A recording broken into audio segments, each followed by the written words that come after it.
큰돈을 가지고 도망쳐서 고작 이러고 살고 있었던 거야? 거센 비가 내리던 밤, 배신감에 가슴을 치며 찾아낸 전처는 만삭의 무거운 몸으로 낡은 리어카를 끌고 있었습니다. 다른 사람과 호의호식하며 지낼 줄 알았던 그녀는 영양실조로 당장 쓰러질 듯 위태로운 행색을 하고 있었죠. 남편의 회사를 부도 위기로 몰았던 그 5억이라는 돈은 대체 어디에 두고 그녀는 왜 이렇게 초라한 모습으로 비탈길에 웅크려 있는 걸까요? 아내를 끔찍이 원망하던 남편의 마음은 만삭의 아내를 보는 순간 뜨거운 눈물로 바뀌고 말았습니다. 지독한 엇갈림 속에 숨겨진 부부의 눈물겨운 진실. 오늘의 사연 시작 전 구독과 좋아요를 눌러주신다면 여러분의 가정에 행복과 웃음이 가득할 거예요. 오늘의 사연 시작합니다. 강태수가 운전대 위로 상체를 엎드리며 짐승처럼 거칠게 숨을 몰아쉬었습니다. 굵은 빗줄기가 앞 유리창을 세차게 때리는 소리가 어두운 차 안을 가득 채웠죠.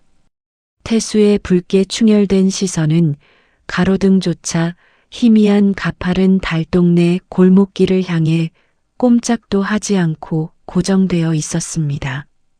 조수석에 던져둔 스마트폰 스피커폰에서 김민기 변호사의 다급한 목소리가 흘러나왔습니다. 태수야, 진짜 이지연 찾은 거 맞아? 민기가 믿을 수 없다는 듯이 걱정스러운 목소리로 물었습니다.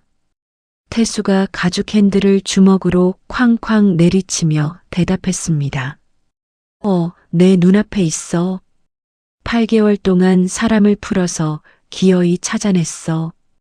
태수의 목소리가 억누를 수 없는 분노로 파르르 떨렸습니다. 5억. 내 벤처 회사를 부도 직전까지 몰고 간 피 같은 돈을 훔쳐서 도망간 이지연이 저기 비탈길에 있다고. 민기가 수화기 너머로 깊은 한숨을 쉬며 말했습니다. 당장 경찰 부를까? 횡령으로 넘겨야지. 태수가 이를 뿌듯 갈며 대답했습니다. 아니, 내가 직접 눈으로 확인해야겠어. 대체 그 큰 돈을 다 어디다 빼돌리고 저런 달동네에서 저러고 있는지 내가 똑똑히 봐야겠다고. 태수의 핏발선 시선 끝에는 우산도 쓰지 않은 채 장대비를 온몸으로 맞으며 힘겹게 오르막길을 오르는 이지연이 있었습니다.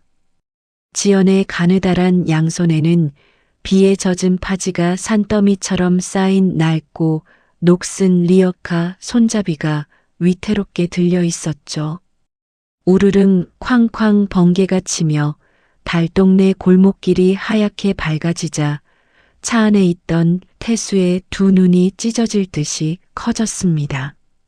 얇은 겉옷을 뚫고 나올 듯이 지연의 배가 남산만하게 불러 있었기 때문입니다. 태수가 스마트폰을 대시보드 쪽으로 거칠게 집어던지며 소리쳤습니다. 말도 안 돼. 임신. 민기가 스마트폰 너머로 크게 당황하며 물었습니다. 임신이라니? 태수야, 무슨 소리야? 태수는 민기의 물음에 대답조차 하지 않고 차 문을 발로 걷어차듯이 열어젖혔습니다. 억수같이 쏟아지는 차가운 비를 온몸으로 맞으며 태수는 지연을 향해 비틀거리며 걸음을 옮겼습니다. 지연은 무거운 리어카 무게를 이기지 못하고 거친 숨을 토해내고 있었습니다. 지연의 밑창이 다해진 낡은 운동화가 진흙탕 바닥에 미끄러질 때마다 무거운 리어카가 뒤로 덜컹거리며 밀려 내려왔습니다. 지연이 빗물에 흠뻑 젖어 얼굴에 달라붙은 머리카락을 파르르 떨리는 손으로 쓸어 올리며 다시 리어카 손잡이를 꽉 쥐었죠. 태수는 쏟아지는 빗속에 우두커니 서서 눈앞에 펼쳐진 끔찍한 광경을 넋을 잃고 지켜보았습니다. 지난 8개월 동안 하루도 빠짐없이 지연을 저주하며 가슴속에 뾰족하게 갈아왔던 복수심이 한순간에 차갑게 식어내렸습니다. 5억을 훔쳐간 이지연이 만삭의 임산부 몸으로 비를 맞으며 폐지 리어카를 끌고 있는 기괴한 상황을 태수는 도저히 머리로 이해할 수 없었습니다. 태수의 무거운 발걸음이 지연의 굽은 뒷모습을 향해 서서히 빨라지기 시작했습니다. 리어카 바퀴가 흙길 위로 툭 튀어나온 굵고 날카로운 돌부리에 강하게 부딪혔습니다. 아! 지연이 짧고 날카로운 비명을 지르며 흙탕물 바닥으로 퍽 소리를 내며 고꾸라졌습니다. 중심을 잃은 리어카가 한쪽으로 크게 기울어지며 산더미처럼 쌓여있던 축축한 폐지 더미와 빈 병들이 지연의 몸 위로 아르르 쏟아져 내렸죠. 지연이 차가운 빗물 바닥에 쓰러진 채 양손으로 둥글게 솟아오른 배를 절박하게 감싸 안았습니다. 아, 배가... 지연이 숨 넘어가는 듯한 고통스러운 신음을 뱉어내며 아스팔트 바닥에 몸을 둥글게 웅크렸습니다. 빗물과 검은 진흙으로 엉망진창이 된 지연의 뺨이 끔찍한 고통으로 일그러졌습니다.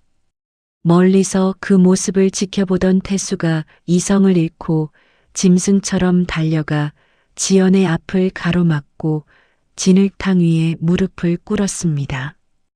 이지연, 태수가 지연의 몸을 짓누르고 있는 젖은 폐지 더미를 맨손으로 거칠게 파헤쳐 던져버리며 소리쳤습니다. 지연이 흐려지는 의식 속에서 힘겹게 고개를 들어 눈앞에 있는 태수의 얼굴을 확인했습니다. 지연은 저승사자라도 본 사람처럼 쏘스라치게 놀라며 바닥을 기어서 뒷걸음질을 치려 했습니다. 강태수? 네가 어떻게... 지연이 파르르 떨리는 핏기 하나 없는 보라색 입술로 중얼거렸습니다. 태수가 지연의 가냘픈 양 어깨를 두 손으로 강하게 움켜쥐며 벼락같이 외쳤습니다. 너 이게 대체 무슨 꼴이야? 5억이나 훔쳐서 도망갔으면 어디 가서 떵떵거리고 잘 살아야지. 왜 만삭의 몸으로 이런 시궁창 바닥에 처박혀 있는 거냐고. 지연이 남은 힘을 모두 쥐어짜내어 태수의 단단한 팔을 뿌리치려 발버둥 치며 대답했습니다. 이거나 당장 가. 내 눈앞에서 제발 사라지라고. 지연의 몸은 뼈가 시리도록 차가운 거센 비바람 속에서 사시나무 떨듯 심하게 요동치고 있었습니다. 태수는 지연의 처참한 몰골을 마주하며 가슴속에서 펄펄 끓어오르던 지독한 증오심이 산산조각 나서 허공으로 흩어지는 것을 느꼈습니다. 태수의 붉어진 두 눈에서 뜨거운 눈물이 빗물과 섞여 뺨을 타고 왈칵 쏟아져 내렸습니다. 태수가 지연의 얼음장같이 차가운 뺨을 두 손으로 조심스럽게 감싸주며 아이처럼 오열했습니다. 바보 같은 여자야. 대체 무슨 일이 있었던 거야? 왜 이런 끔찍한 모습으로 내 속을 다 갈기갈기 찢어놓는 거냐고. 지연이 태수의 넓은 가슴을 두 주먹으로 퍽퍽 밀어내며 찢어지는 목소리로 비명을 질렀습니다. 제발 그냥 가. 나 좀 혼자 내버려 두라고. 지연의 처절한 외침과 동시에 지연의 낡고 색바랜 치맛자락 아래로 검붉은 피가 배어나와 진흙탕 빗물 위로 빠르게 번져갔습니다. 붉은 핏물을 두 눈으로 확인한 태수의 동공이 극심한 공포와 충격으로 확장되었습니다. 안 돼. 지연아 제발 정신 차려. 태수가 하늘을 향해 짐승처럼 울부짖으며 의식을 잃고 축 늘어지는 지연의 몸을 번쩍 안아 올렸습니다. 태수는 억수같이 쏟아지는 장대비를 온몸으로 뚫고 미친 듯이 자신의 검은색 세단을 향해 비탈길을 내달리기 시작했죠. 지연의 창백하고 파리한 얼굴이 태수의 젖은 가슴팍에 인형처럼 힘없이 늘어져 흔들렸습니다. 태수는 목끝까지 차오르는 헐떡이는 숨을 억지로 삼키며 지연을 차 뒷좌석에 조심스럽게 눕히고 덜덜 떨리는 양손으로 운전대를 거칠게 잡았습니다. 제발 죽지 마. 내가 다 용서할 테니까 제발 살아만 있으라고. 태수가 가속 페달을 바닥 끝까지 밟으며 비 내리는 캄캄한 밤거리를 미친 듯이 질주했습니다. 어두운 차 안에는 빗소리를 뚫고 나오는 태수의 처절하고 짐승 같은 오열 소리만이 가득 울려 퍼졌습니다. 불빛이 차갑게 내리쬐는 응급실 복도에서 강태수가 마른 세수를 하며 플라스틱 의자에 털썩 주저앉았습니다. 파란색 수술복을 입은 응급실 의사가 차트를 넘기며 굳은 표정으로 태수에게 다가왔죠. 산모 보호자 되십니까? 산모가 심각한 영양실조 상태입니다. 뱃속의 아이도 주수에 비해 너무 작아서 당장 조산해도 이상하지 않을 만큼 아주 위험합니다. 의사가 태수의 어깨를 가볍게 두드리며 깊은 한숨을 쉬었습니다. 태수가 핏발선 두 눈을 부릅뜨고 자리에서 벌떡 일어나 의사의 가운 자락을 움켜쥐며 물었습니다. 영양실조라니요. 제 아내가 밥을 굶기라도 했다는 겁니까?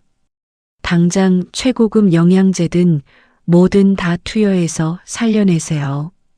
의사가 난처한 표정으로 고개를 저으며 차트를 덮고 대답했습니다.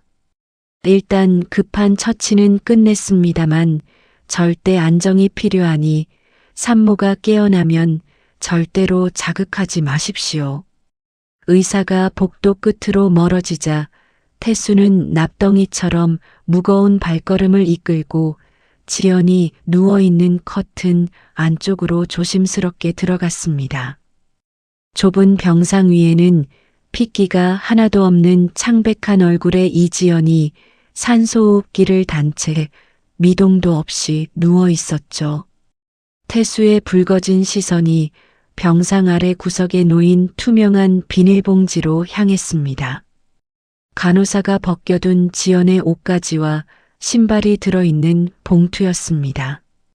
태수가 덜덜 떨리는 손으로 비닐봉지를 열어 닳고 달아 밑창이 다 찢어진 회색 운동화를 꺼내 들었습니다. 흙탕물에 절어있는 운동화 뒷굽은 아예 닳아 없어져 헝겊만 덜렁거리고 있었죠. 태수가 악취가 나는 낡은 운동화를 가슴에 품고 고통스럽게 이마를 찌푸렸습니다. 5억. 그 거대한 돈을 내 회사 금고에서 빼돌려 달아난 여자가 도대체 왜 이런 쓰레기장에서도 줍지 않을 신발을 신고 파지를 줍고 다녔는지 태수는 도무지 상상조차 할 수 없었습니다. 태수가 지연의 거칠게 터진 손등을 두 손으로 조심스럽게 감싸쥐며 병상 옆에 무릎을 꿇고 고개를 숙였습니다. 그때 지연의 앙상한 손가락이 미세하게 꿈틀거리더니 무거운 눈꺼풀이 서서히 열렸습니다. 초점 없는 탁한 눈동자로 하얀 천장을 응시하던 지연이 고개를 천천히 돌려 곁에 있는 태수와 눈을 마주쳤습니다.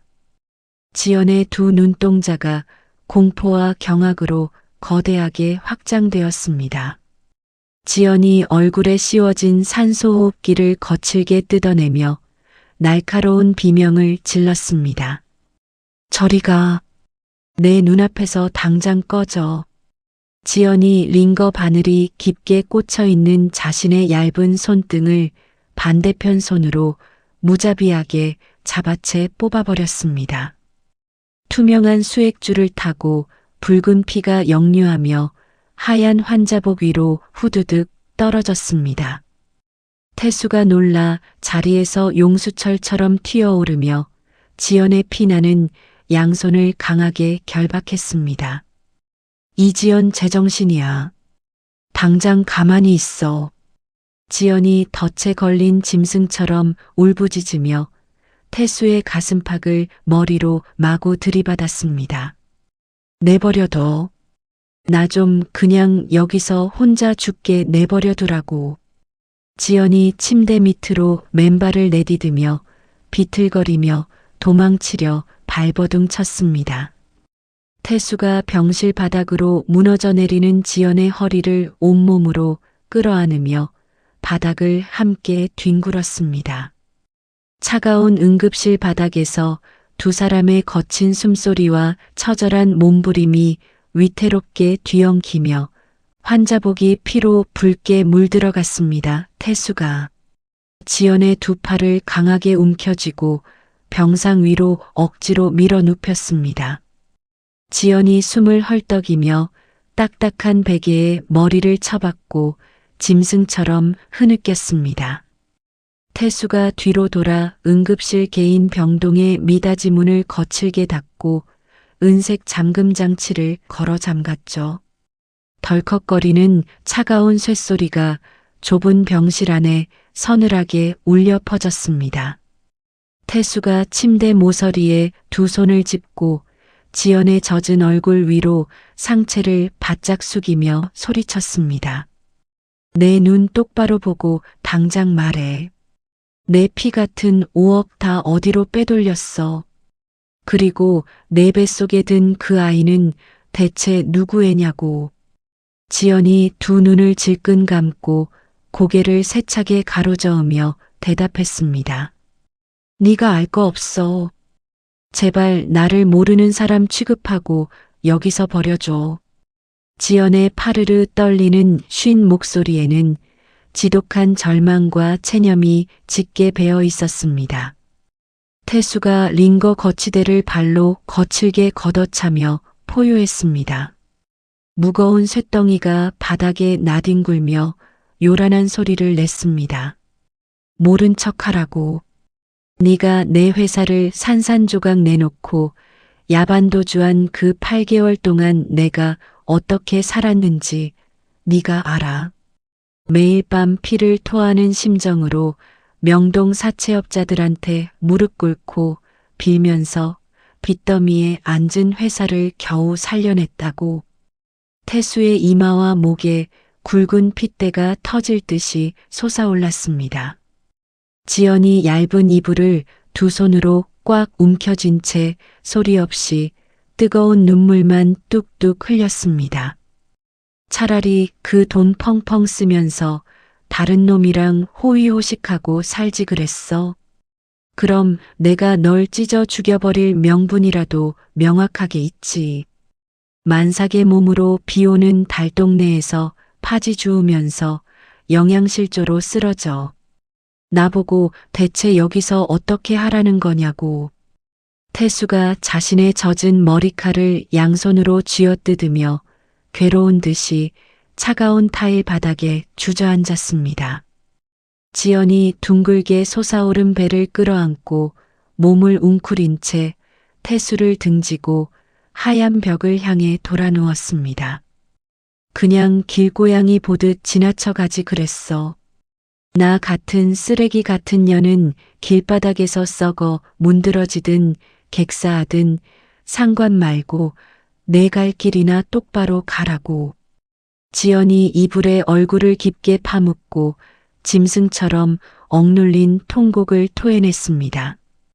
태수는 차가운 병실 바닥에 멍하니 앉아 자신의 모든 것을 바쳐 회사를 살리기 위해 진흙탕을 굴렀던 지난 끔찍한 시간들과 눈앞에서 피를 흘리며 도망치려 발버둥 치는 아내의 처참한 몰골 사이에서 완전히 길을 잃어버렸습니다. 태수의 두 주먹이 분노와 알 수 없는 지독한 연민으로 하얗게 질리도록 꽉 쥐어졌습니다. 좁고 답답한 병실 안에는 서로를 향해 결코 닿지 못하는 두 사람의 거친 숨소리와 흐느낌만이 무겁게 병실 공기를 짓누르고 있었습니다. 병실 미닫이 문이 부서질 듯이 쾅 소리를 내며 열렸습니다. 검은 양복을 입은 덩치 큰 경호원 무리가 우르르 쏟아져 들어오며 좁은 병실을 가득 채웠죠. 윤이 나는 가죽 구두를 신은 강 회장이 뒷짐을 진 채 서늘하고 매서운 눈빛으로 병실 안을 훑어보았습니다. 환자복을 입고 침대 구석에 웅크려 있던 지연이 강 회장의 주름진 얼굴을 확인하고 사시나무 떨듯 몸을 파르르 떨었습니다. 강 회장이 뚜벅뚜벅 걸어와 지연의 멱살을 거칠게 틀어쥐고 침대 밖으로 짐짝처럼 끌어내렸습니다. 강 회장의 두꺼운 손바닥이 허공을 가르며 지연의 창백한 뺨을 매섭게 내리쳤습니다. 짝하는 날카로운 마찰음과 함께 지연의 고개가 꺾이며 차가운 바닥으로 내동댕이 쳐졌습니다. 강 회장이 바닥에 쓰러진 지연의 어깨를 구둣발로 짓누르고 삿대질하며 소리쳤습니다. 이 천박한 쥐새끼 같은 기집애야. 감히 내 허락도 없이 서울 바닥에 기어들어와서 내 아들놈 앞길을 다시 망치려고 수작을 부려. 태수가 두 눈을 부릅뜨고 달려들어 강 회장의 가슴팍을 양손으로 거칠게 밀쳐내며 짐승처럼 으르렁거렸습니다. 아버지, 지금 여기서 무슨 짓을 하시는 겁니까? 당장 그 구둣발 치우지 못하세요. 강 회장이 비뚤어진 넥타이를 신경질적으로 바로잡으며 핏대를 세우고 소리쳤습니다. 이 등신 같은 놈아. 내 회사 돈 5억이나 훔쳐서 달아난 도둑년 핏덩이를 네가 왜 감싸고 돌아? 당장 2년 끌어내서 아무도 모르는 시골 총구석에 처박아 버려. 바닥에 엎드려 숨을 헐떡이던 지연이 두 손을 싹싹 비비며 강 회장의 바짓가랑이를 부여잡고 애원했습니다. 아버님, 제발 용서해 주세요. 제가 다 잘못했으니까 우리 태수 앞길은 제발 망치지 말아주세요. 강 회장이 지연의 마른 손을 무자비하게 걷어차며 바닥에 침을 카악 뱉었습니다. 그 순간 반쯤 열린 병실 문틈 사이로 다급하게 달려온 민기가 스마트폰의 녹음 버튼을 누른 채 숨죽여 서 있었습니다. 강 회장이 옆에 선 비서의 멱살을 잡아 끌며 이를 뿌듯 갈며 지시했습니다. 당장 전현입부터 틀어막아. 내 이름 빌려서 몰래 사채 빚진 거 태수 귀에 들어가기 전에 전현이랑 저 뱃속에 든 핏덩이까지 싹 다 조용히 치워버리라고. 비서가 고개를 푹 숙이며 지연의 얇은 팔을 강제로 잡아 끄는 순간이었습니다. 지연의 두 눈이 하얗게 뒤집히며 고개가 바닥으로 푹 고꾸라졌습니다. 지연의 낡은 바지 아래로 검붉은 피가 쿨럭쿨럭 쏟아져 나와 하얀 타일 바닥을 순식간에 흥건하게 적셨습니다. 태수가 결박당한 팔을 미친 듯이 비틀어 빼내며 목에 핏대를 세우고 비명을 질렀습니다. 지연아, 의사 당장 불러. 다 비켜. 피투성이가 된 지연이 간호사들이 끌고 온 좁은 응급 침대에 실려 수술실을 향해 요란한 바퀴 소리를 내며 멀어지기 시작했습니다. 빨간불이 켜진 수술실에 굳게 닫힌 철문 앞에서 태수가 피 묻은 두 손을 덜덜 떨며 바닥에 주저앉아 있었습니다. 태수의 흰 와이셔츠 소매는 지연이 흘린 붉은 피로 얼룩져 있었죠. 민기가 두툼하고 구겨진 갈색 서류 봉투를 손에 꽉 쥔 채 복도 끝에서 구두굽 소리를 내며 달려왔습니다. 민기가 턱끝까지 차오른 숨을 고르며 묵직한 서류 봉투를 태수의 무릎 위에 거칠게 던져놓고 말했습니다. 강태수, 넋 나간 사람처럼 굴지 말고 정신 똑바로 차려. 네가 지금부터 두 눈 크게 뜨고 이 안에 든 종이들을 토씨 하나 빠짐없이 읽어야 해. 태수가 초점 없는 텅 빈 눈동자로 민기를 올려다보며 봉투 입구를 신경질적으로 찢어 열었습니다. 빳빳한 종이 뭉치 맨 윗장에는 8개월 전 강 회장의 이름으로 빌린 거액의 사채, 문서와 지연의 이름으로 빚을 대신 갚은 5억 원의 은행 송금 영수증이 선명하게 묶여 있었습니다. 태수가 종이를 쥔 양손을 심하게 덜덜 떨며 작은 글씨들을 하나하나 읽어 내려갔습니다. 민기가 스마트폰 액정을 신경질적으로 두드리며 방금 전 병실 밖에서 몰래 녹음한 파일을 최대 음량으로 켰습니다. 적막한 수술실 복도 한가운데에 강 회장의 살벌하고 냉혹한 목소리가 소름 끼치게 울려 퍼졌습니다. 내 이름 빌려서 몰래 사채 빚진 거 태수 귀에 들어가기 전에 전현이랑 저 뱃속에 든 핏덩이까지 싹 다 조용히 치워버리라고. 스마트폰 스피커를 뚫고 나오는 아버지의 목소리에 태수의 동공이 미친 듯이 흔들리며 입술이 파랗게 질려갔습니다. 민기가 태수의 멱살을 강하게 틀어쥐고 흔들며 핏대를 세우고 소리쳤습니다. 너의 아버지가 내 이름 훔쳐서 어둠의 돈을 잔뜩 끌어다 쓴 거야. 그거 경찰에 걸리면 네가 빚다 떠안고 주동자로 몰려서 감옥에서 평생 썩어야 하는 상황이었다고. 태수가 들고 있던 종이 뭉치를 바닥에 갈기갈기 찢어 팽개치며 자신의 머리카락을 양손으로 쥐어뜯으며 외쳤습니다. 그럼 지연이가 내 회사 금고에서 5억을 훔쳐간 게 아버지가 싼 똥을 대신 치우려고 그랬다는 거야. 민기가 바닥에 흩어진 종이 조각들을 긁어 모아 태수의 얼굴 앞에 바짝 들이밀며 쏘아붙였습니다. 그래, 이 등신아. 너의 아버지가 이지연한테 돈 훔쳤다는 죄 다 덮어쓰고 사라지지 않으면 너를 바로 감옥에 보내겠다고 협박한 증거가 이 서류들에 다 있다고. 태수는 거대한 바위에 머리를 얻어맞은 사람처럼 꼼짝도 하지 못한 채 꺽꺽거리며 거친 숨을 토해냈습니다.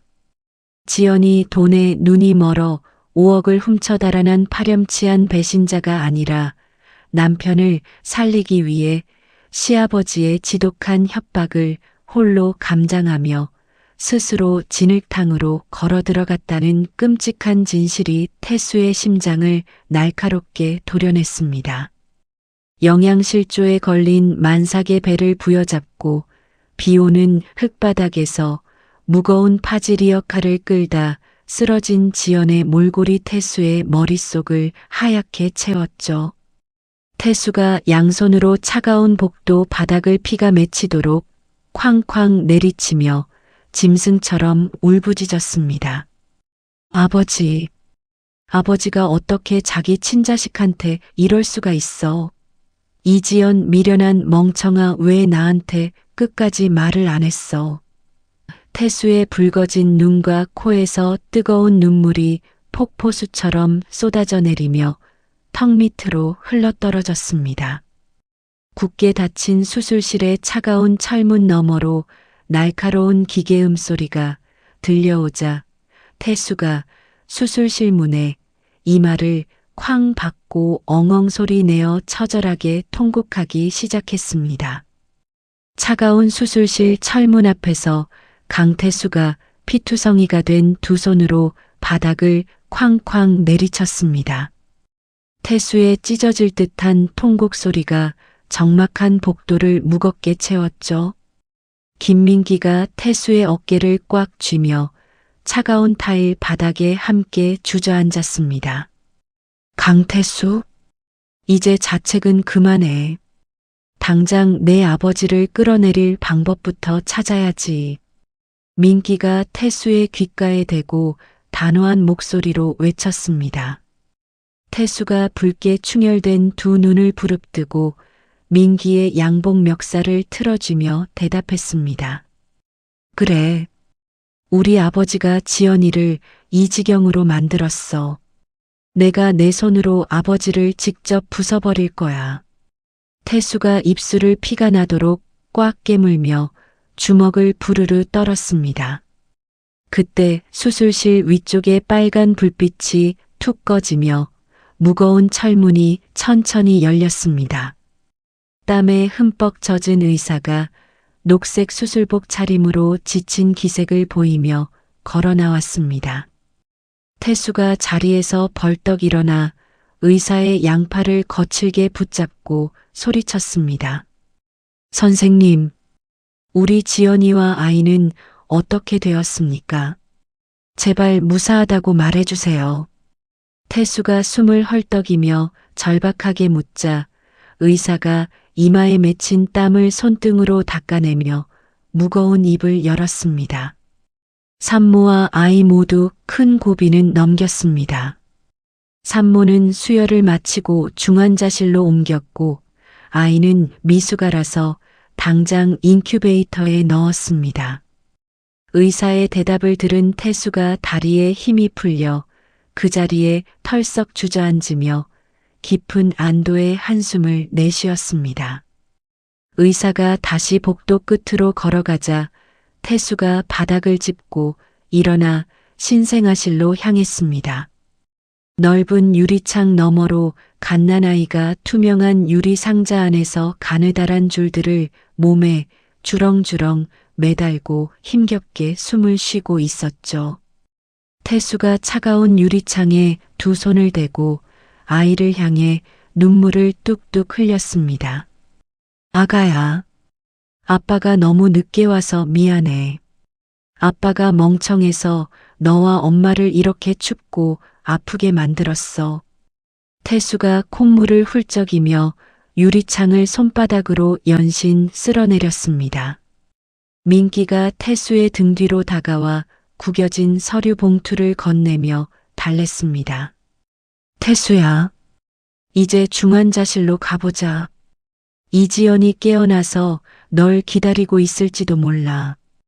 태수가 붉어진 눈가를 소매로 벅벅 닦아내며 중환자실로 무거운 발걸음을 옮겼습니다. 좁은 침상 위에 지연이 핏기가 전혀 없는 창백한 얼굴로 눈을 감은 채 미동도 없이 누워 있었습니다. 태수가 지연의 앙상한 손을 두 손으로 꽉 쥐고 자신의 얼굴을 깊게 파묻었습니다. 지연아, 내가 다 알았어. 아버지가 널 끔찍하게 협박해서 네가 혼자 짐을 다 짊어진 거 내가 다 확인했어. 내가 널 이렇게 만든 사람들 다 무릎 꿇게 만들게. 태수가 지연의 귓가에 대고 쉼없이 속삭이며 눈물을 흘렸습니다. 태수가 지연의 얼굴을 어루만지며 계속 말을 이어갔습니다. 내가 내 마음도 모르고 너를 원망했어. 네가 나를 떠난 그 8개월 동안 내가 너를 얼마나 미워했는데. 네가 다 뒤집어 쓰고 있는 줄도 모르고 나는 내 살 길만 찾았어. 태수의 목소리가 젖어 들어갔습니다. 지연의 눈가에 맺혀 있던 투명한 눈물이 뺨을 타고 베개 위로 툭 떨어졌습니다. 지연이 의식이 없는 와중에도 태수의 진심을 듣는 듯 했습니다. 태수가 지연의 거친 손등에 입을 맞추며 다시 한번 다짐했습니다. 조금만 기다려. 내가 다 해결하고 올게. 다시는 우리 세 식구 떨어지지 않게 내가 다 막아낼게. 한참을 흐느끼던 태수가 눈물을 닦고 자리에서 일어나 민기를 향해 매서운 눈빛을 번뜩이며 지시했습니다. 김민기, 당장 내일 아침에 아버지 회사 압수수색 들어갈 수 있게 고발장 작성해. 내가 가진 증거 싹 다 모아서 아버지를 아주 밑바닥으로 떨어뜨려 버릴 거니까. 민기가 고개를 크게 끄덕이며 단호한 표정으로 대답했습니다. 알았어. 횡령이랑 협박 증거 다 서류로 가지고 있으니까 강 회장 구속은 시간 문제야. 내가 오늘 밤을 새워서라도 법적 조치 다 끝내놓을게. 두 사람의 결연하고 날카로운 목소리가 조용한 병실 안을 팽팽하게 채웠습니다. 다음 날 아침 일찍 태수와 민기가 지연이 살던 달동네의 허름한 다세대 주택 앞에 도착했습니다. 태수가 녹슨 철문을 삐걱거리며 열고 비좁고 어두운 단칸방 안으로 조심스럽게 발을 들여놓았습니다. 코를 찌르는 퀴퀴한 곰팡이 냄새와 아주 차가운 방바닥이 태수의 숨을 턱 막히게 했죠. 빛조차 제대로 들어오지 않는 방 안에는 성인 한 명이 겨우 누울 수 있는 얇은 이불 한 채만 덩그러니 놓여 있었습니다. 태수야, 여기가 이지연이 지난 8개월 동안 만삭의 몸으로 숨어서 살던 곳이야. 민기가 텅 빈 방 안을 둘러보며 안타까운 목소리로 말했습니다. 태수가 방구석에 놓인 낡은 플라스틱 서랍장을 조심스럽게 열어 지연의 초라한 옷가지들을 꺼내 가방에 챙기기 시작했습니다. 다해지고 색이 바랜 임산부 복장과 발가락 부분에 구멍이 크게 난 양말들을 손에 쥔 태수의 눈시울이 다시 붉게 달아올랐습니다. 이 바보 같은 여자야. 5억을 우리 아버지 빚 갚는데 다 쏟아붓고 자기는 이런 비좁고 더러운 곳에서 밥을 굶고 지냈어. 태수가 지연의 낡은 옷에 얼굴을 깊이 파묻고 소리내어 흐느꼈습니다. 태수의 울음소리가 비좁은 단칸방 벽을 타고 처절하게 울려 퍼졌습니다. 태수가 서랍장 안쪽에서 지연의 산모 수첩을 꺼내 들었습니다. 낡은 수첩 안에는 초음파 사진 한 장과 함께 병원비를 걱정하는 지연의 짧은 일기가 적혀 있었습니다. 우리 아기 건강하게 자라고 있는데 엄마가 맛있는 것도 못 먹여줘서 미안해. 그래도 아빠가 만든 회사는 다시 잘 돌아간대. 엄마는 그거면 충분해. 태수가 산모 수첩을 가슴에 품고 다시 한번 바닥을 주먹으로 내리쳤습니다. 바보야. 돈이 다 무슨 소용이라고 내 몸을 이렇게 망가뜨려. 내가 다 포기하고 너랑 도망쳤어야 했는데. 민기가 옆에서 한숨을 푹 쉬며 태수를 잡아 끌었습니다. 태수야, 늦지 않았어. 지금부터 네가 똑바로 서면 돼. 아버지가 감춰둔 비자금 장부까지 내가 다 추적해놨어. 민기가 부엌 한쪽 구석에 놓인 작은 종이 상자를 뒤적거리다가 무언가를 발견하고 다급하게 태수를 불렀습니다. 태수야, 이것 좀 봐봐. 이지연이 매일 일기장 대신 쓰던 노트야. 민기가 날꽃대가 까맣게 탄 두꺼운 스프링 노트를 태수에게 조심스럽게 건넸습니다. 태수가 덜덜 떨리는 손으로 먼지가 쌓인 노트 첫 장을 펼쳤습니다. 노트 안에는 태수의 벤처 회사가 부도 위기를 극복하고 다시 일어서고 있다는 경제신문 기사 조각들이 빼곡하게 오려져 붙어 있었습니다. 신문 기사 옆 빈 공간에는 삐뚤빼뚤한 지연의 글씨로 태수를 응원하는 짧은 메모들이 매일매일 적혀 있었죠. 우리 태수 회사가 살아나서 정말 다행이야. 태수야, 제발 밥 거르지 말고 아프지 마. 나는 여기서 우리 아이랑 잘 버티고 있을게. 태수가 지연의 눈물 자국이 번진 메모를 소리내어 읽으며 차가운 방바닥에 털썩 무릎을 꿇고 주저앉았습니다. 태수의 눈물이 노트 위로 뚝뚝 떨어져 지연의 글씨를 다시 한번 둥글게 번지게 만들었습니다. 자기는 여기서 무거운 파지 주우면서 하루하루 죽어가고 있었으면서 매일 내 걱정만 하고 있었어. 내가 널 원망하면서 돈 구하러 다닐 때 넌 여기서 피눈물을 흘리고 있었다고. 태수가 자신의 빳빳한 와이셔츠 가슴팍을 두 주먹으로 퍽퍽 내리치며 숨 넘어가듯 오열했습니다. 민기가 태수의 넓은 어깨를 양손으로 꽉 쥐고 토닥이며 단단한 목소리로 위로했습니다. 강태수? 이지연이 자신의 목숨까지 걸면서 이렇게 널 지키려고 발버둥 쳤어. 이제는 네가 이지연과 아이를 지켜내야 할 차례야. 태수가 지연의 소중한 노트와 기사 스크랩들을 가슴 깊이 품에 안고 자리에서 일어났습니다. 태수의 붉은 두 눈동자에는 아버지를 향한 맹렬한 분노와 가족을 지키겠다는 강렬한 의지가 타오르고 있었습니다.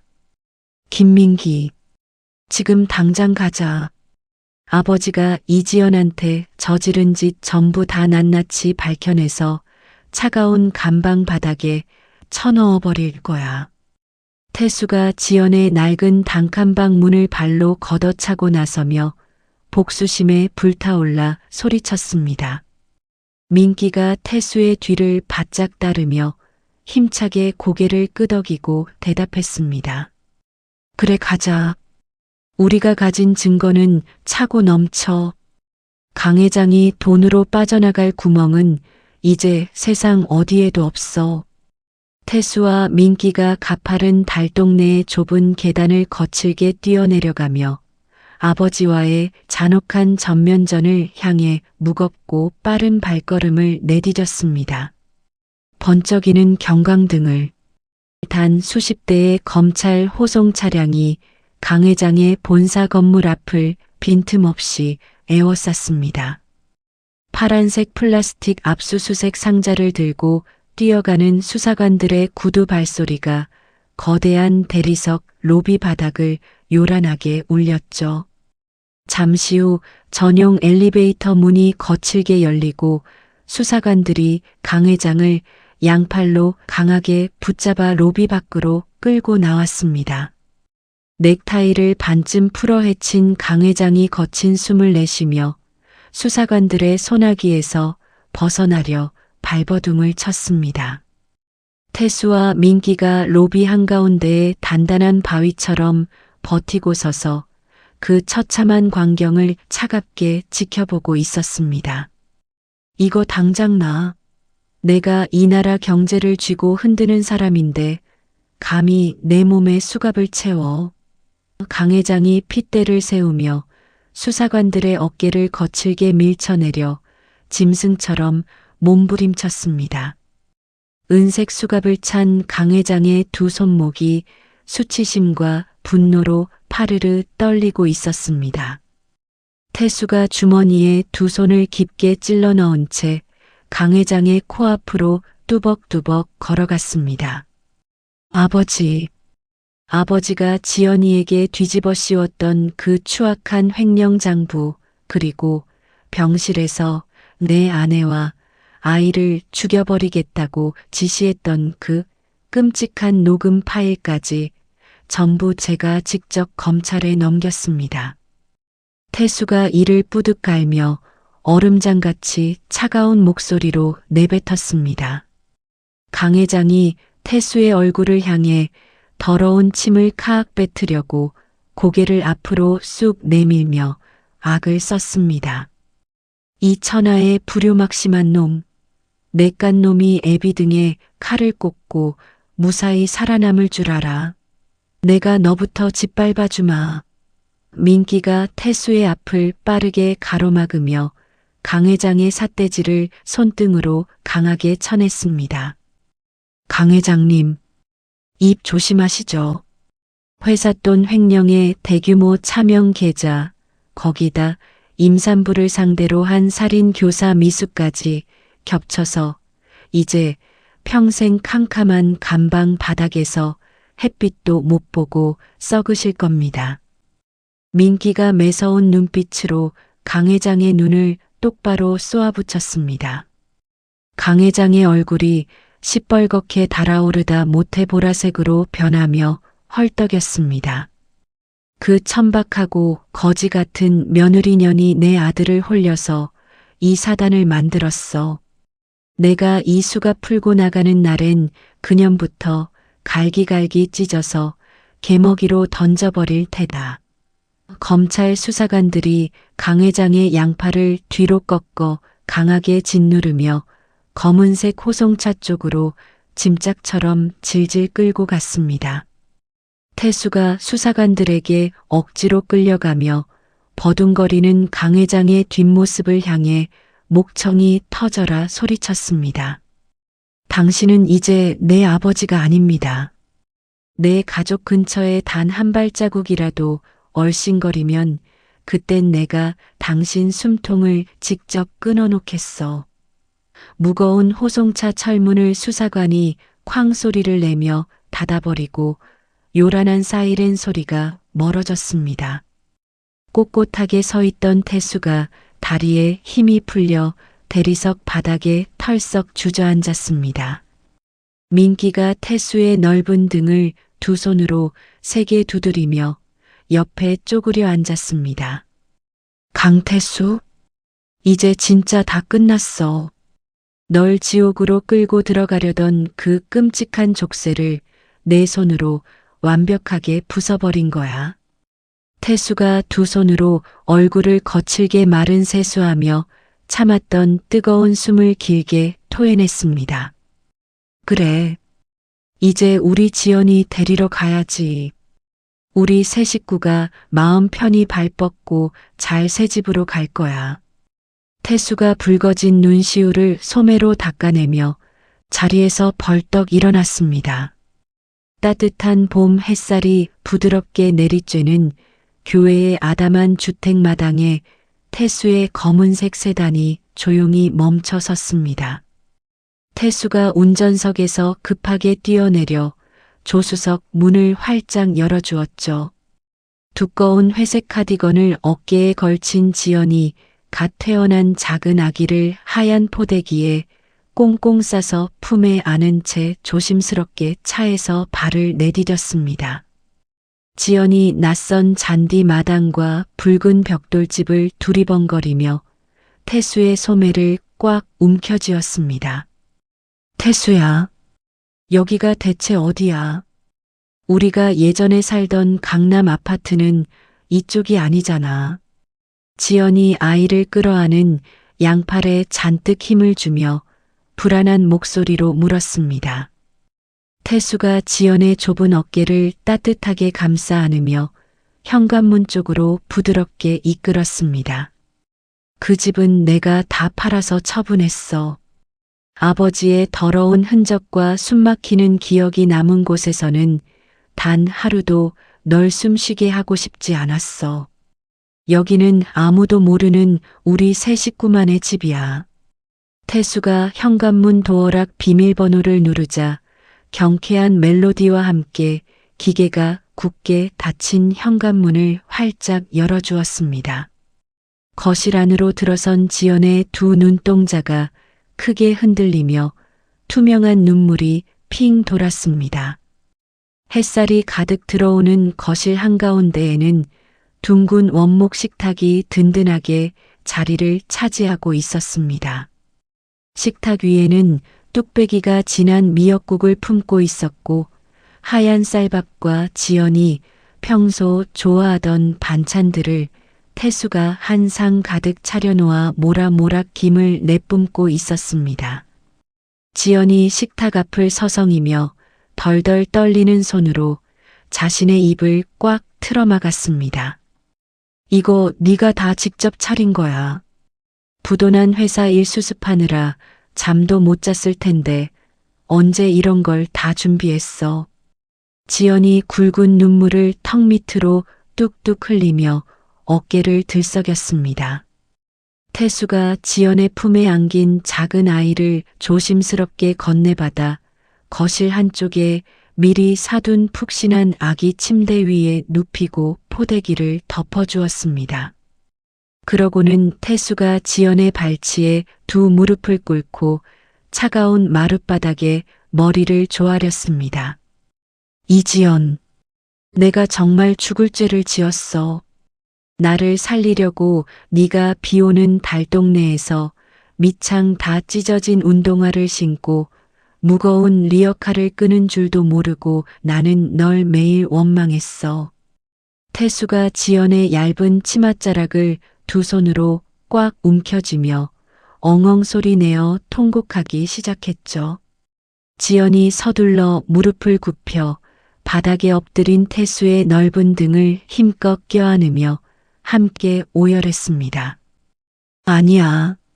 내 회사가 내 덕분에 빚 다 갚고 무사히 살아났잖아. 네가 다시 일어섰다는 신문 기사 하나만으로도 나는 그 곰팡이 냄새나는 좁은 방구석에서 충분히 버틸 수 있었어.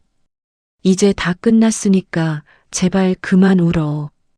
지연이 태수의 땀방울 맺힌 이마와 눈물 범벅이 된 뺨을 자신의 소매로 연신 닦아주며 다정하게 속삭였습니다. 태수가 자리에서 일어나 지연의 허리를 감싸 안고 의자를 빼어 조심스럽게 앉힌 뒤 따뜻한 숟가락을 지연의 손에 꼭 쥐어주었습니다. 이제 밥 먹자. 지난 8개월 동안 못 먹어서 뼈만 남은 거 내가 평생 내 손으로 다 떠먹일 테니까 넌 이제 내 옆에서 1초도 떨어지지 마. 태수가 고기 반찬을 숟가락에 수북하게 올려 지연의 입가로 조심스럽게 가져갔습니다. 지연이 눈물이 그렁그렁하게 맺힌 두 눈을 휘어 접어 환하게 웃으며 태수가 주는 밥을 크게 받아 먹었습니다.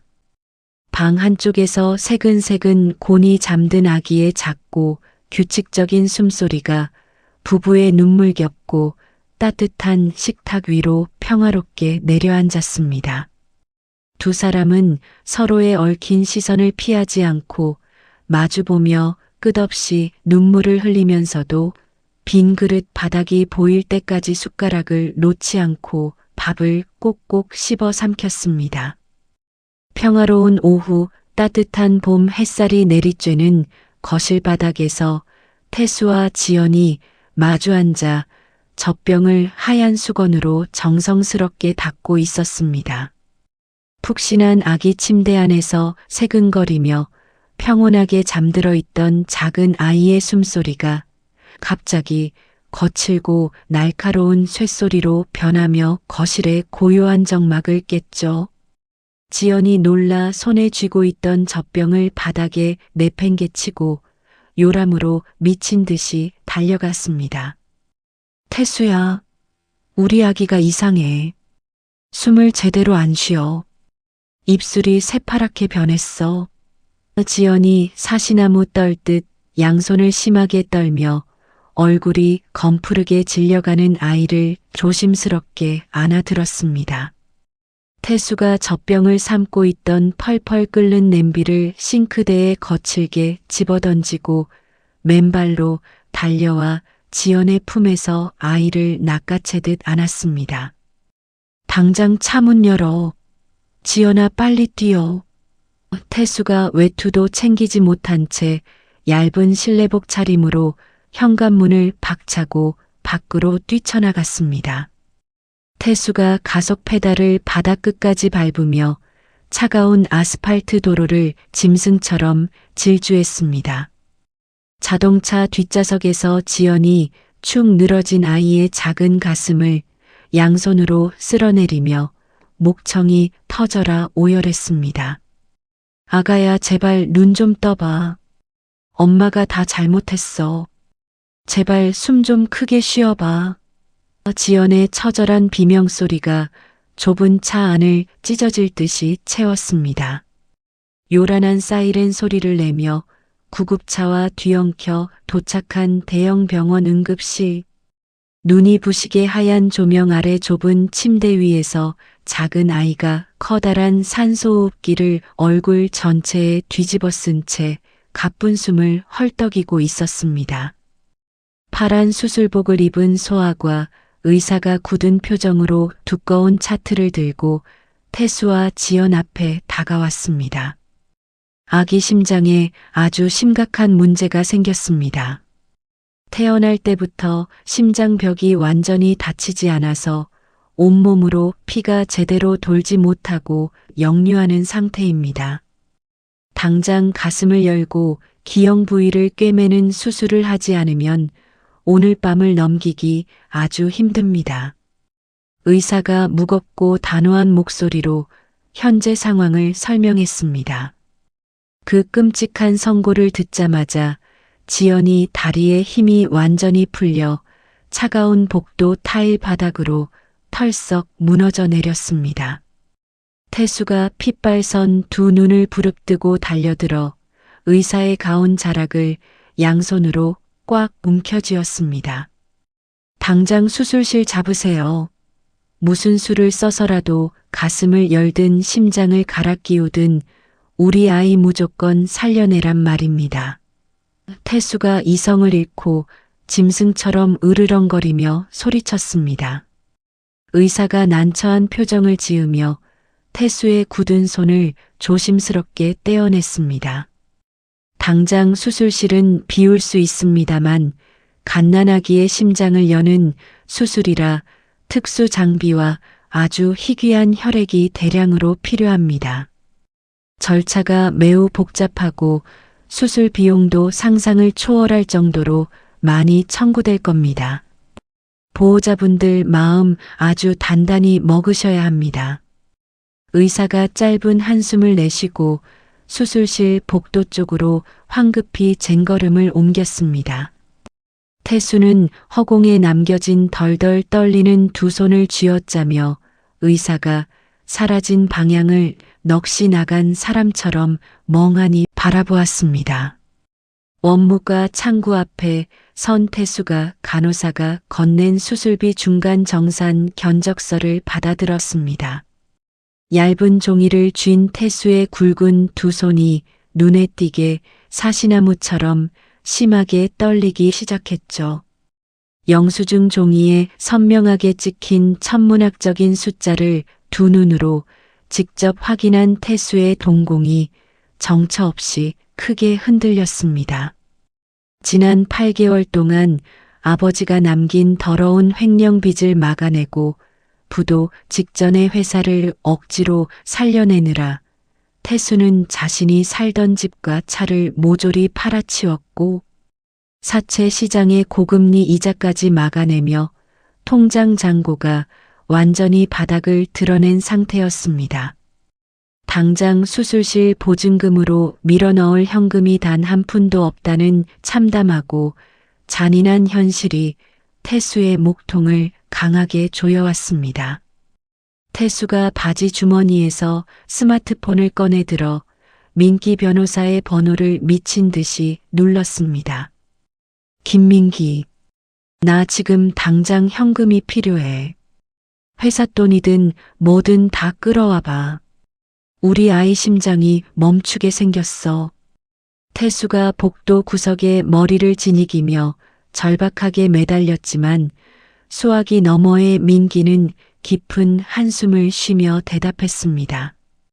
태수야, 내 회사 자금은 법원 압류 풀리려면 아직 멀었고 내 개인 자산은 이미 예전에 다 처분해서 남은 게 하나도 없어. 당장 융통할 현금이 10원 한 장 없다고.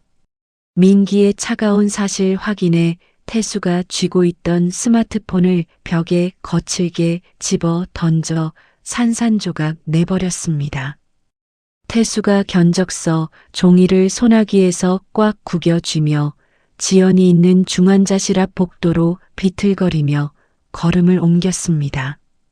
굳게 닫힌 차가운 철문 앞에서 지연은 좁은 무릎을 꿇은 채 양손을 모으고 바닥에 이마를 쾅쾅 찌으며 짐승처럼 오열하고 있었습니다. 이게 다 내 잘못이야. 내가 그 곰팡이 피는 달동네 좁은 방구석에서 썩은 파지나 주우면서 쓰레기 같은 것만 주워 먹어서 우리 아기 심장에 구멍이 난 거야. 내가 며칠씩 밥을 굶어서 우리 아기 피가 거꾸로 도는 거라고. 지연이 자신의 헝클어진 머리카락을 양손으로 미친 듯이 쥐어뜯으며 복도가 떠나가라 비명을 질렀습니다. 지연의 하얀 이마에서 붉은 피가 배어 나와 병원 바닥을 끔찍하게 물들였습니다. 태수가 눈물을 쏟아내며 달려가 지연의 양팔을 강하게 결박하듯 붙잡고 바닥에서 억지로 일으켜 세웠습니다. 이지연 당장 정신 차려. 네가 왜 임신한 몸으로 쓰레기를 주워 먹고 굶었는데 우리 아버지의 그 끔찍한 협박 때문에 도망쳐서 내 빚 갚아주느라 그렇게 된 거잖아. 이건 널 그 지옥에 혼자 버려둔 내 잘못이야. 태수가 목에 굵은 핏대를 세우고 소리치며 발버둥 치는 지연을 자신의 넓은 가슴으로 꽉 끌어안았습니다.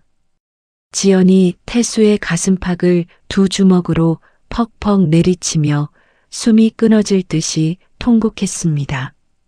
태수야, 어떡해. 우리 아기 수술비 어떡할 거야. 당장 수술 못하면 우리 핏덩이 진짜 죽는다잖아.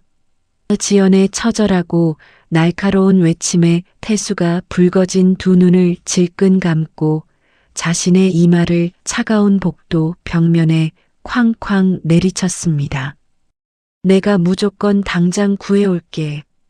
내 피를 전부 다 뽑아서 팔든 내 장기를 모조리 떼어내서 팔아넘기든 당장 수술비 산더미처럼 만들어 올 테니까. 넌 여기서 우리 아기 숨 쉬는 것만 똑바로 쳐다보고 있어. 태수가 지연의 눈물로 얼룩진 뺨을 거친 손등으로 다급하게 닦아주고 병원 복도 끝 비상구 계단을 향해 미친 듯이 질주하기 시작했습니다. 뒤도 돌아보지 않고 계단을 뛰어내려가는 태수의 뒷모습을 바라보며 지연이 바닥에 쓰러져 목 놓아 울부짖는 소리가 병원 전체를 찢어질 듯이 가득 채우며 서늘하게 울려 퍼졌습니다. 태수가 거친 숨을 헐떡이며 화려한 대리석 바닥이 깔린 거대한 회장실 문을 거칠게 열어젖혔습니다. 넓은 마호가니 책상 뒤에 앉아 여유롭게 커피를 마시던 경쟁사 최 대표가 놀라 하얀 찻잔을 소리나게 내려놓았죠. 태수가 땀에 흠뻑 젖은 구겨진 셔츠 차림으로 뚜벅뚜벅 걸어가 책상 위에 서류 뭉치를 쾅 소리가 나게 내려놓았습니다. 최 대표, 당신이 예전부터 군침 흘리던 내 벤처회사 지분 100%와 경영권 전부를 지금 당장 당신에게 넘기겠어. 태수가 핏발선 붉은 눈을 번뜩이며 단호하게 소리쳤습니다. 최 대표가 가느다란 눈을 뜨고 서류와 태수의 얼굴을 번갈아 쳐다보며 입꼬리를 비틀어 올렸습니다. 강태수 대표, 갑자기 남의 사무실에 쳐들어와서 그게 무슨 뚱딴지 같은 소리입니까? 그렇게 피 토하며 살려낸 알짜배기 회사를 통째로 나한테 넘기겠다니. 내가 지금 잘못 들은 겁니까? 최 대표가 미심쩍은 표정으로 가죽의자 등받이에 몸을 깊숙이 기댔습니다. 태수가 두 주먹으로 마호가니 책상을 강하게 내리치며 상체를 최 대표 쪽으로 바짝 숙였습니다. 내 입으로 허튼 소리 2번 안 해. 당신이 원하던 내 회사 모든 권리를 당장 오늘 이 자리에서 모조리 포기할 테니까 당장 내 눈앞에 현금 20억이 찍힌 수표를 올려놔. 태수의 목소리에는 뒤로 물러설 곳이 없는 지독한 절박함과 살기가 묻어났습니다. 최 대표가 눈빛을 번쩍이며 서랍에서 황금색 만년필과 두꺼운 계약서 뭉치를 꺼내 책상 위로 던지듯 올려두었죠. 아주 좋습니다. 당신 회사가 가진 독보적인 기술력이면 20억이 아니라 50억을 줘도 전혀 아깝지 않지. 당장 이 주식량도 계약서 마지막 장에 당신 도장부터 똑바로 찍으십시오. 최 대표가 탐욕스러운 비웃음을 숨기지 못하고 번쩍이는 만년필을 태수 쪽으로 쓱 밀어주었습니다. 태수는 단 1초의 망설임도 없이 만년필을 낚아채어 두꺼운 계약서 종이 위에 자신의 이름 3글자를 거칠게 휘갈겨 썼습니다.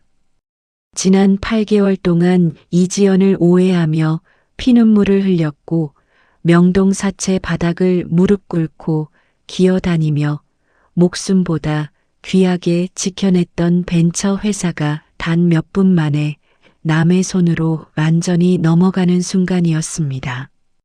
태수가 황금색 펜을 책상 바닥에 툭 던지며 턱을 치켜들고 매섭게 외쳤습니다. 사인 전부 끝났어. 당장 돈 내놔. 내 아이 심장이 당장 멈추게 생겼으니까 1분이라도 허투루 쓰면 당신 회사를 모조리 불태워버리겠어. 최 대표가 옆에 선 비서에게 턱짓으로 신호를 보내자 비서가 커다란 철제 금고에서 빳빳한 종이 수표 한 장을 꺼내 태수의 손에 공손하게 쥐어주었습니다. 태수가 20억이라는 검은 숫자가 선명하게 찍힌 수표를 찢어질세라 두 손으로 꽉 움켜쥐고 뒤도 돌아보지 않은 채 회장실 문을 박차고 뛰어나갔습니다. 복도를 내달리는 태수의 거친 구두 발소리가 차가운 빌딩 복도 전체를 요란하게 울리며 빠르게 퍼져나갔습니다. 태수가 숨이 턱 끝까지 차오른 채 병원 원무과 창구로 미친 듯이 달려와 20억짜리 수표를 유리 테이블 위에 탁 소리 나게 내려놓았습니다. 수납을 단숨에 마친 태수가 땀범벅이 된 얼굴로 소아 흉부외과 수술실 앞 복도를 향해 미친 듯이 질주했죠. 복도 한가운데에서는 파란 수술복을 입은 간호사들이 갓난아이가 누워있는 작고 투명한 플라스틱 침대를 수술실 쪽으로 다급하게 밀고 가고 있었습니다.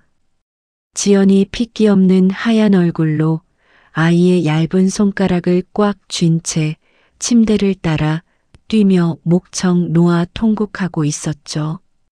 태수가 거친 숨을 몰아쉬며 의료진 무리의 앞을 떡하니 가로막고 지연의 좁은 어깨를 양손으로 꽉 잡았습니다.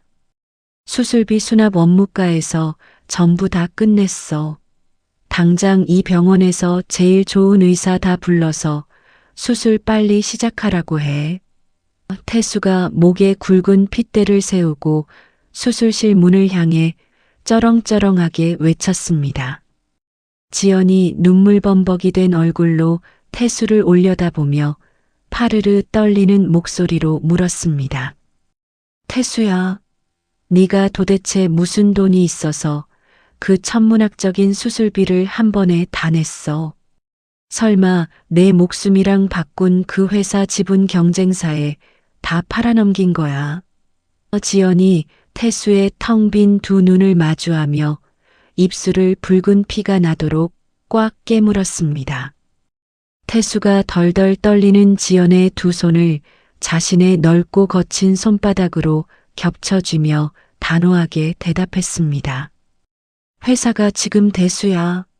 내 뼈와 살을 다 팔아서라도 우리 핏덩이 무조건 살려내야지. 네가 비오는 캄캄한 달동네에서 썩은 파지 주우면서 목숨 걸고 지켜낸 우리 아이인데 내가 회사 따위랑 바꿀 것 같아. 태수가 굵은 눈물을 뚝뚝 흘리며 지연의 젖은 이마에 짧고 강하게 입을 맞추었습니다. 지연이 태수의 빳빳한 셔츠 가슴을 두 주먹으로 약하게 퍽퍽 치며 차가운 타일 바닥에 주저앉아 엉엉 소리 내어 울었습니다. 이 바보 같은 놈아, 네가 어떻게 피 토하며 살려낸 회사인데 그걸 하루아침에 남한테 미련 없이 다 줘버려. 나 때문에 내 인생이 자꾸 엉망진창으로 꼬이잖아. 지연이 숨 넘어가는 거친 소리를 내며 태수의 구겨진 바짓가랑이를 두 손으로 꽉 움켜쥐었죠. 태수가 바닥에 주저앉은 지연을 단숨에 번쩍 안아 올리며 차갑게 식은 지연의 두 뺨을 거칠게 비벼주었습니다. 이지연 당장 입 다물어. 내 인생의 전부는 껍데기뿐인 벤처 회사가 아니라 바로 너하고 우리 아이야. 돈은 바닥에서부터 다시 밤새워 벌면 되지만 우리 가족은 지금 당장 안 지키면 영원히 끝이라고. 태수가 지연의 눈물을 소매로 거칠게 닦아주고 수술실로 들어가는 아이의 좁은 침대 은색 손잡이를 직접 꽉 움켜쥐었습니다. 태수가 침대 바퀴를 힘차게 밀며 굳게 닫힌 수술실의 무거운 철문 안으로 성큼성큼 걸어 들어갔습니다. 철문이 쿵 소리를 내며 완전히 닫히고 수술 중을 알리는 붉은 전등이 눈이 부시게 빛을 뿜어냈습니다.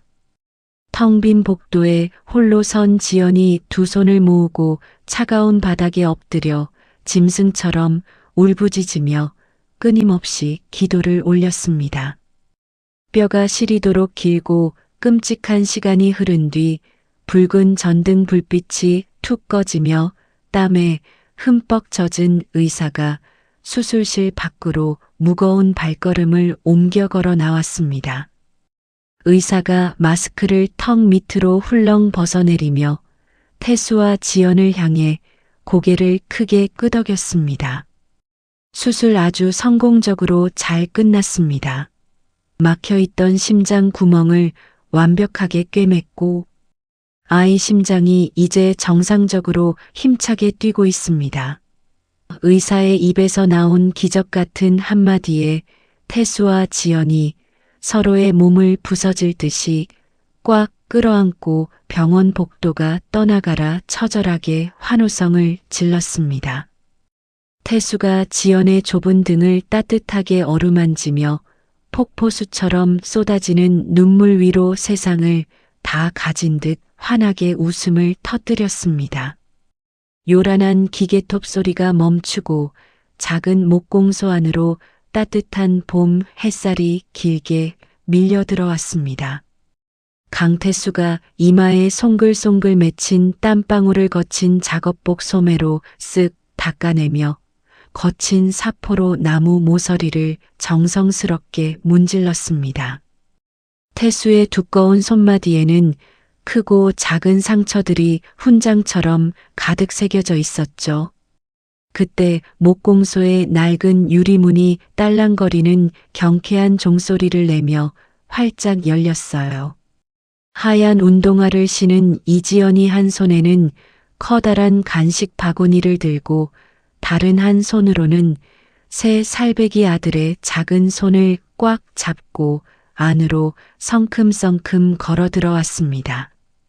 아빠, 붉은 볼을 가진 아이가 태수를 발견하고 지연의 손을 놓은 채 톱밥이 깔린 바닥을 다다다 뛰어갔어요. 태수가 들고 있던 사포를 작업대 위에 탁 내려놓고 두 팔을 활짝 벌려 아이를 가슴팍으로 번쩍 안아 올렸습니다. 우리 아들 어린이집에서 재미있게 잘 놀았어?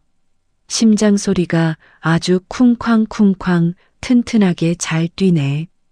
태수가 아이의 가슴에 귀를 대고 활짝 웃으며 목청을 높였죠.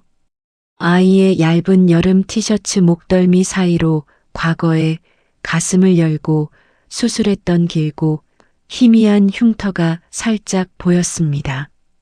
지연이 나무 탁자 위에 간식 바구니를 내려놓고 태수의 헝클어진 머리카락을 손으로 다정하게 쓸어 넘겨 주었어요. 태수야, 매일 먼지 구덩이에서 나무만 깎느라 점심도 못 먹었지? 내가 당신 좋아하는 계란말이랑 김밥 넉넉하게 싸왔으니까 당장 기계 끄고 이리 와서 앉아.